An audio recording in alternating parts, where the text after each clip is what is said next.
Hi, my name's Stuart Bates. I'm Charlotte Nichols and we've been nominated for Fundraising Team of the Year. So we wanted to do something massive to mark the 10-year anniversary of losing my brother Spencer, who everybody called Spenny, to motor neurone disease. And we hit upon this idea of completing every Olympic event during the 17 days of the Tokyo Games. We realised nobody had done it before, we thought people might like it, and we just gave it a really good go. Spencer was an absolute legend of a man, great father, great musician, but one of our shared loves, we were Olympic superfans, and whenever the Olympics came round, we would sit there and we would critique every single performance like we knew what we were talking about. And the thought of Spence looking down on us, doing these things absolutely terribly and critiquing us all the way through was just such a driving force whilst we were doing it. There were so many really physically challenging events, such as a 10-kilometre swim that was just brutal. Marathons, triathlons, 50-kilometre walk was awful, wasn't it? Yeah, that was horrible. We did that in driving rain, and we picked a towpath along the Thames that was just deep mud, which was just the most ridiculous thing we could have done. But we loved it because it was hard. The thing that appeals the most to the British public is normal people doing difficult things badly, and we fulfilled their dreams on every single event. Obviously with things like the marathon, the 50k walk, they took the whole day. And then other days we'd have sort of 15 events all crammed into one day. We'd be going from place to place. And yeah, it was an absolutely logistical nightmare. It took probably more planning than it did actually training. The response was more than we ever could have expected. We were on BBC Breakfast, and from there it just went absolutely mental. We were on telly in over 50 countries, and we wouldn't have been able to raise the amount we did without all of this attention, and it really sort of powered us through the really, really hard days, which was really, really nice. And I think people sort of found our platforms quite a safe space to share their stories as well of how they've been affected by the disease, which was nice to see. Yeah. So we finished our 102 events in Weymouth, which is where my brother Spenny spent his whole life. It was a great factor in us just having that emotional drive at the end, and the beauty of it was we were running past all the places where Spenny and I grew up. We'd see people that we knew along the way, and we just had so many little boosts, and I don't actually know to this day how we finished it. Oh, it was horrendous. It was horrible. Yeah, but it was probably as proud as I've ever been of Charlotte and myself, and it was very emotional. Yeah. My name is Martin Hibbert, and I've been nominated for Team Fundraiser of the Year.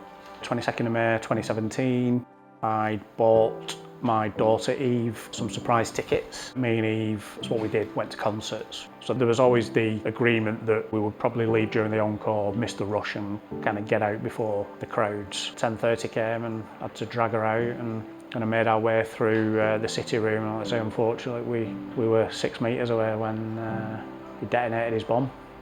Everybody literally around us died instantly. Didn't think I was gonna get out alive. And that's just what was going through my head, that, you know, if I closed my eyes, I'd be dead, and Eve would probably be dead too. So that's kind of what kept me alive, really, just thinking, like, you've got one job to do now, to make sure Eve got out, because I didn't think I was gonna get out myself. And then I wake up in intensive care a couple of weeks later, to be told that, you know, we both made it out, but it was a terrorist attack and 22 people had died. And then I think about 5 weeks later, I was told that I'd suffered a spinal cord injury and that I wasn't going to walk again. When you first hear that, you think, my life's over. Everything I've done for the last 40 years, you know, take my dog for a walk, go to the football, you know, it's all gone. I met the Spinal Injuries Association on the day I was told I wasn't going to walk again. This nutter came in called Gary Dawson, who at the time was a peer support officer, wheelchair user, to see this nutter come in and go in, you know, the life you want to live, it's up to you. He was what I needed.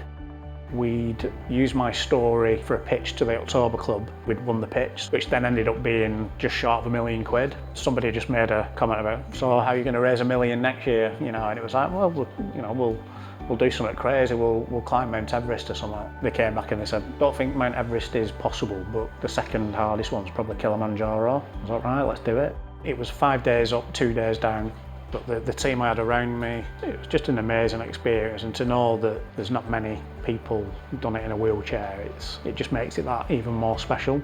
Without the Spinal Injuries Association and the team, you know, the climb wouldn't have been able to have happened. But it's like any successful organisation, whether it's a football team, whether it's a business, it's never one person, it's a team. You know, I wanted this to be about how we view disability in the UK. Let's embrace it, let's celebrate it. You know, look at what somebody can do in a wheelchair when they've got the right help and support. They can do the impossible. So why don't we take that into everyday life? Let's invest in disability so that everybody can live a fulfilled life like I do. My name's Owen. I'm Andy Airy. My name's Mike Palmer. And we're walking the 600 miles to raise money for Papyrus and also the suicide prevention charity. We lost Sophie, my daughter, to suicide in December 2018. And when looking for a charity to support at her funeral, a friend introduced us to Papyrus. We lost Emily in March 2020 and plunged us into a whole world of devastation, really. I knew nothing about suicide until we lost Beth. Beth was there 1 minute and gone the next. As Tim said, it just shatters your world. You learn that suicide is the biggest killer of under 35s in the UK, and somewhere near 200 school kids take their own lives every year.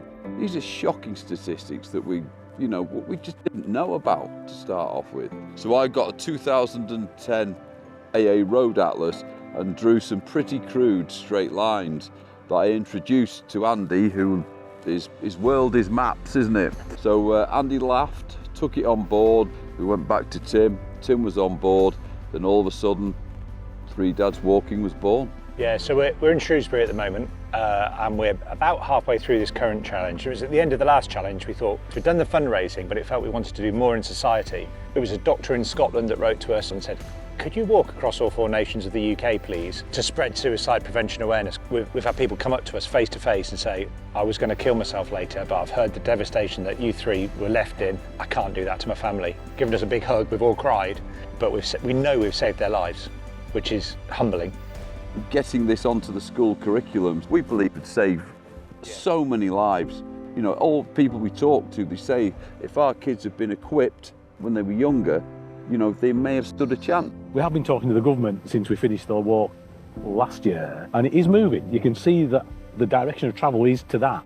I think when we set off last year, we genuinely thought we'll try and raise £3,000 each, £9,000 in total. Now to know we're well over 900,000 is just incredible. We aren't qualified, but we have lived experience and we have learnt so much. But the power of just talking, it does make a difference. My feet hurt.